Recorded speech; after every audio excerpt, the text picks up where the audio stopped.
Hello, my name is Antonio Pappano. I'm a patron of the Keyboard Charitable Trust. I was born in Britain. I've lived and studied in America and now divide my time mostly as music director of the Royal Opera House Covent Garden here in London and the Santa Cecilia Orchestra and Chorus in Rome. Music has no borders and the Keyboard Trust neither.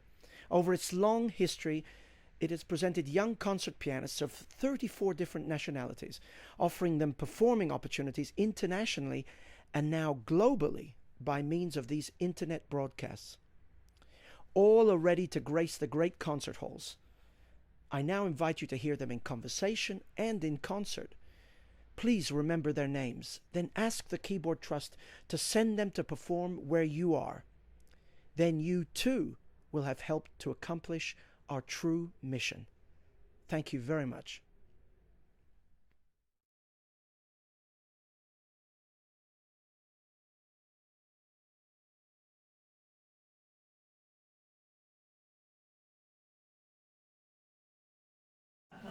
I'm here. I'm not supposed to be presenting the concert play. This is supposed to be Leslie Howard.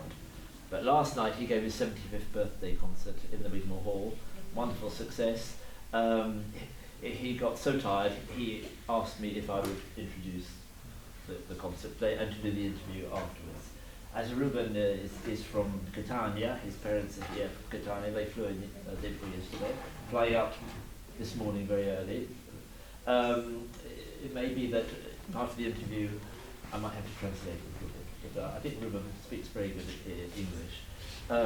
And it's very nice to see so many people here today, and to see Sir David Scoli, who I normally see in Florence, who looks after us. We have a series of concerts in Florence now. Of 4 of the Busoni winners have given recitals in Florence to great success, and Sir David Scoli has been a great help to us on that occasion. We have a concert in Florence on the 9th of June, which is Chloe Moon, who played for us in Wigmore Hall, who won the Busoni competition in 2015. She's playing in Florence on the 9th of June. And now Ruben, I heard in playing Rome, he learned the Jeune Homme concerto by Mozart. He learned it in 3 days because someone had got ill. They'd asked him to play magnificently. And then he also played an encore, which was the Turkish March by Mozart in an arrangement by Fazil Zai, which I hope he may play for us today. But he's playing a series of transcriptions, paraphrases, by people we've never heard of before, and therein lies a story which he'll tell us about after the performance. It's very interesting about the music that was found, and the fact that he has now been is playing it and has been asked by Naxos to record it and to find some more similar things of historic instrument of interest. And so, but the first part of the concert is Chopin, ending with the heroic Polonaise, which, and then afterwards he'll play these very interesting transcriptions. Thank you very much.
the Keyboard Trust is run on donations, voluntary donations.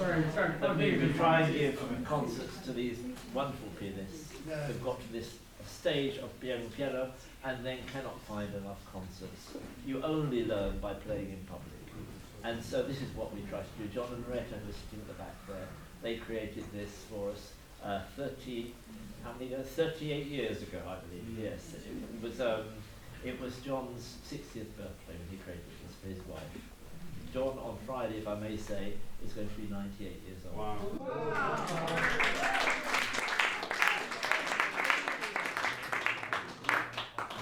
And if Ruben wants to come back and tell us a bit about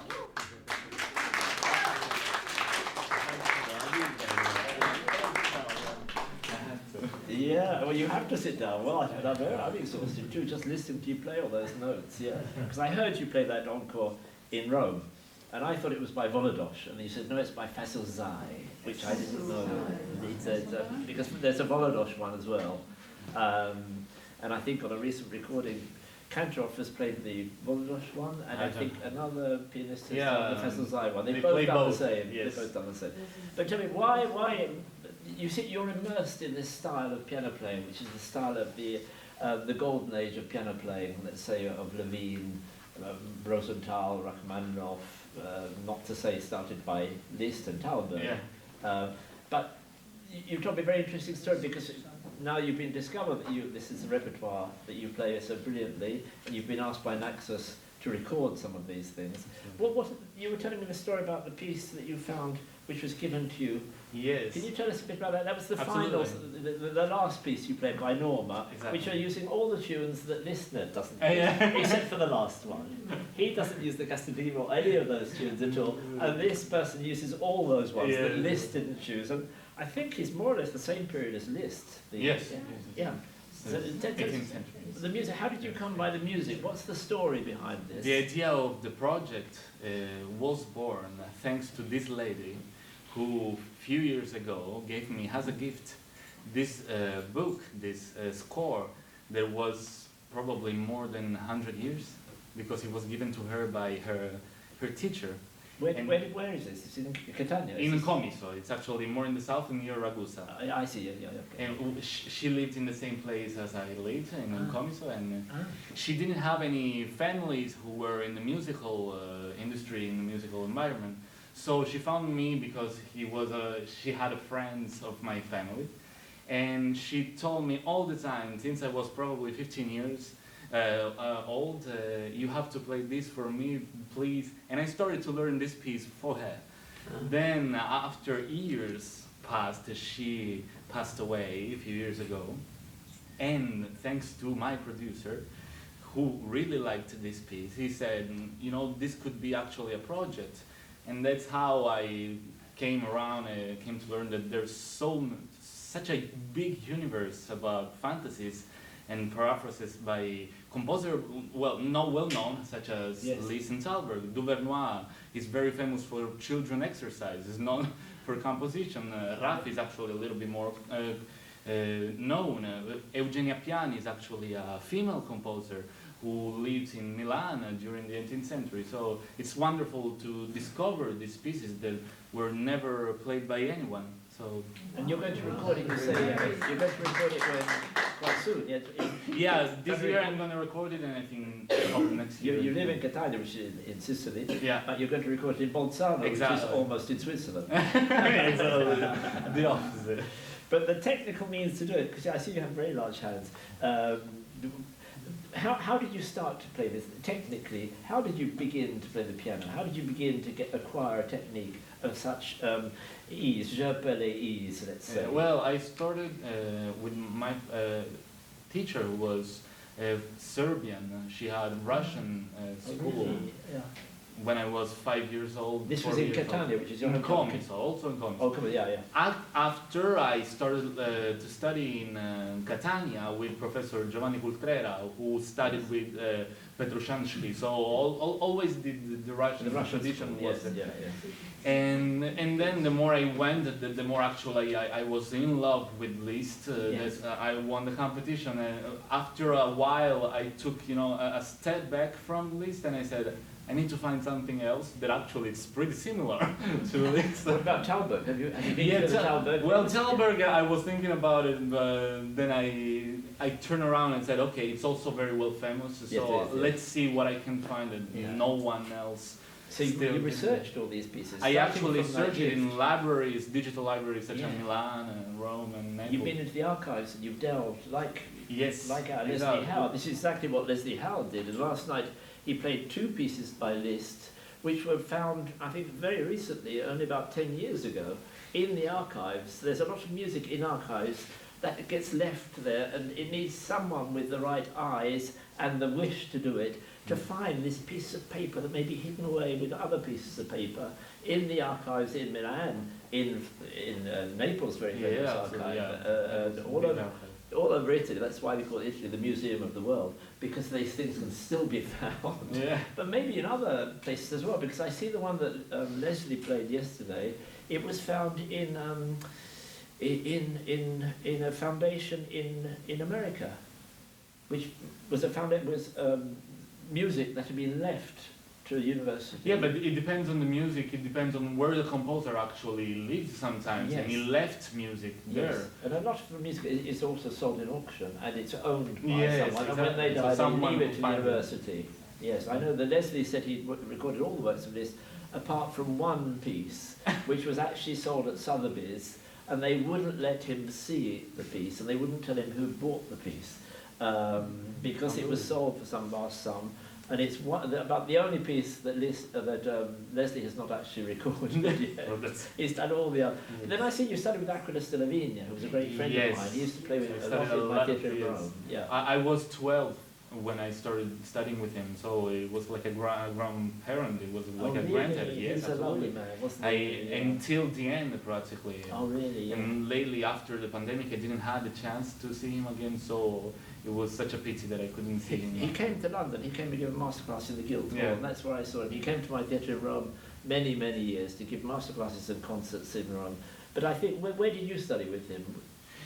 Was it in Portugal, and also in Salzburg. You did all over the place. Yeah, but especially in Portugal, where he had his academy. Yes, I know. And he died, I think, 2 years ago. Yes, last year, January last year. So what are your projects now, apart from playing these transcriptions? Do you play the classical repertoire, the Beethoven sonatas, or absolutely. You do as well? Yeah, all of it. Yeah. That's why I try to mix both of them, so that sometimes there's a Liszt. Once I did in Ravenna, actually. Yes. I did Bach, Beethoven, and then some transcription from Mozart, written by Kramer, and another one from Beyer, Ferdinand Beyer, actually. Oh, really? Yeah. So I'm trying to mix all of this, and meanwhile, I have to record this. I have to. Yes, but you said you're a conductor as well. Yes. And you're conducting from the keyboard, you told me. Yes, I'm gonna conduct. I already did it. I made my debut last year, and this year I'm gonna also conduct Schubert Symphony No. 5, and then I'm gonna play and conduct Beethoven Piano Concerto No. 2. And then presumably stand on your head and play one of these transcriptions. It could be. How old are you, though? I'm 26. Yeah, 26, yes. So you've started your professional career, I see here, since the age of 13. So that's been quite a long time. Yeah, it's been a lot of time. But it's been wonderful to have you here, and thank you for coming. Thank you.